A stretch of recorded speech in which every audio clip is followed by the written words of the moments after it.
Bonjour les amis, encore une fois, bienvenue à notre émission La Bible pratico-pratique. Comme je dis souvent, la Bible, c'est pas juste pour connaître les versets, mais c'est de vivre ces paroles afin que ces paroles nous transforment et que nous puissions porter des fruits et que les gens autour de nous puissent aussi venir goûter à ces fruits. Donc aujourd'hui, le sujet que Dieu a mis dans mon cœur, c'est que c'est Jésus le Maître, pas toi mon ami. Donc, je vais lire pour vous pour comprendre vraiment que c'est Jésus le Maître.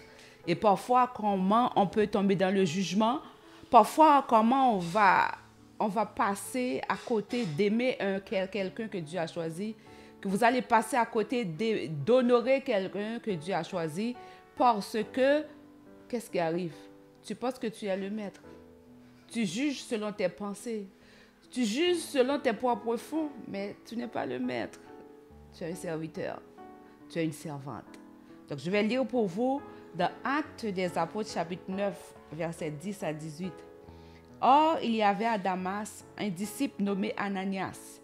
Le Seigneur lui dit dans une vision, Ananias. Il répondit, me voici, Seigneur. Et le Seigneur lui dit, lève-toi, va dans la rue qu'on appelle la droite et cherche dans la maison de Judas un nommé Saul de Tarse. Car il prit et il a vu en vision un homme du nom d'Ananias qui entrait et lui imposait les mains afin qu'il recouvrât la vue. Ananias répondit, Seigneur, j'ai appris de plusieurs personnes tous les maux que cet homme a fait à tes saints dans Jérusalem. Et il a ici des pouvoirs de la part des principaux sacrificateurs pour lier tous ceux qui invoquent ton nom. Mais Seigneur lui dit, va, car cet homme est un instrument que j'ai choisi pour porter mon nom devant les nations, devant les rois et devant les fils d'Israël. Et je lui montrerai tout ce qu'il doit souffrir pour mon nom. Ananias sortit, et lorsqu'il fut arrivé dans la maison, il imposa les mains à Saul en disant, Saul, mon frère, le Seigneur Jésus qui t'est apparu sur le chemin par lequel tu venais m'a envoyé pour que tu recouvres la vue et que tu sois rempli du Saint-Esprit. Au même instant, il tomba de ses yeux comme des écailles et il recouvra la vue. Il se leva et fut baptisé. Ce qu'on peut comprendre dans cette portion de l'Écriture, c'est que Ananias avait un jugement parce qu'il savait qui était Saul. Il savait qui était Saul, donc il ne voulait même pas aller vers cet homme. Peut-être que toi aussi, tu connais le passé de quelqu'un, mais Dieu a déjà transformé cette personne. Il a déjà rencontré Jésus.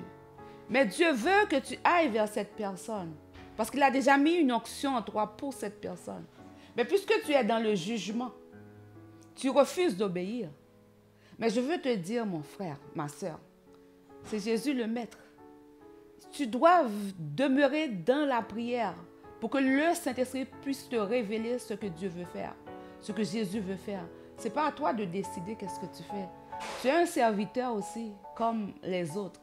Mais parfois, tu te prends comme si tu étais le maître. Tu juges. C'est comme si c'est toi qui remets le bulletin. Mais non. Tu es un serviteur. Tu dois demeurer dans l'obéissance. Je vais encore lire pour vous un autre exemple. De Actes 10, versets 9 à 28. Le lendemain, comme ils étaient en route et qu'ils s'approchaient de la ville, Pierre monta sur le toit vers la 6e heure pour prier. Il eut faim et il voulut manger. Pendant qu'on lui préparait à manger, il tomba en extase.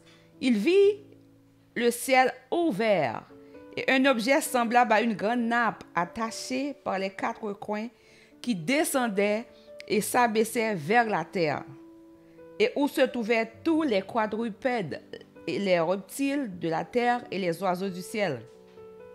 Et une voix lui dit, « Lève-toi, Pierre, tue et mange. » Mais Pierre dit, « Non, Seigneur, car je n'ai jamais rien mangé de souillé ni d'impur. » Et pour la seconde fois, la voix se fit encore entendre à lui. « Ce que Dieu a déclaré pur, ne le regarde pas comme souillé. » Cela arriva jusqu'à 3 fois, et aussitôt après, l'objet fut retiré dans le ciel.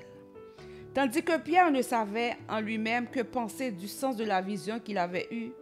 Voici les hommes envoyés par Corneille, s'étant informés de la maison de Simon, se présentèrent à la porte et demandèrent à haute voix si c'était là que logeait Simon, surnommé Pierre. Et comme Pierre était à réfléchir sur la vision, l'Esprit lui dit, « Voici 3 hommes te demandent. Lève-toi, descends et pars avec eux sans hésiter, car c'est moi qui les ai envoyés. » Pierre donc descendit, il dit à ces hommes, « Voici, je suis celui que vous cherchez. Quel est le motif qui vous amène? » Ils répondirent, « Corneille, centenier, homme juste et craignant Dieu, et de qui toute la nation des Juifs rend un bon témoignage, a été divinement averti par un saint ange de te faire venir dans sa maison et d'entendre tes paroles. » Pierre donc les fit entrer et les logea. Le lendemain, il se leva et partit avec eux. Quelques-uns des frères de Jopé l'accompagnèrent. Ils arrivèrent à Césarée le jour suivant. Corneille les attendait et avait invité ses parents et ses amis intimes. Lorsque Pierre entra, Corneille était allé au-devant de lui, tomba à ses pieds et se prosterna. Mais Pierre le releva en disant, « Lève-toi aussi, moi aussi, je suis un homme. » En conversant avec lui, il entra et trouva beaucoup de personnes réunies. « Vous savez, leur dit-il, qu'il est défendu à un juif de se lier avec un étranger ou d'entrer chez lui. Mais Dieu m'a appris à ne regarder aucun homme comme souillé et impur. » Donc là, vous voyez que c'était un autre exemple que beaucoup de gens, parfois on est frappé par l'esprit religieux. Parfois on pense qu'on est les meilleurs, on est les champions. Parfois on pense qu'on est parfait. Parfois on pense que c'est nous le boss, c'est nous le chef de la moisson. Et pourtant, nous sommes aussi des serviteurs au service du maître. Nous sommes aussi des servantes au service du maître. Mais je vais vous attirer l'attention sur quelque chose de très important dans ces 2 textes. C'est que ces 2 hommes avaient une intimité avec Dieu. Donc, on voit qu'ils étaient ouverts à entendre la voix du Saint-Esprit. Ils n'étaient pas orgueilleux. Et le Saint-Esprit leur a parlé. Donc, ils ont compris que Dieu veut qu'ils aillent chez ces gens que Dieu lui-même avait choisis pour son service. Beaucoup de fois, mon frère, ma soeur, tu es bloqué, tu restes dans le jugement, mais Dieu t'appelle à aller vers quelqu'un, mais tu ne veux pas, parce que dans ton jugement, cette personne n'est pas digne. Mais toi, tu n'étais pas digne. Si tu étais digne avant, je suis sûre que tu n'es pas appelé. Tu es en train de faire la mauvaise chose. Parce que Dieu n'appelle jamais les qualifiés. Il appelle les non qualifiés pour les qualifier pour la suite. Donc si toi, tu peux servir le Seigneur aujourd'hui, donc il appelle beaucoup d'autres à le servir. Parce qu'il a dit que la moisson est grande, il manque d'ouvriers. Mais tu penses que tu peux tout faire dans la moisson? Non. Prie le Saint-Esprit. Mon frère, ma soeur, arrête d'être dans le jugement. Arrête de penser que c'est juste toi qui peux faire, qui peux répondre à l'appel du Seigneur.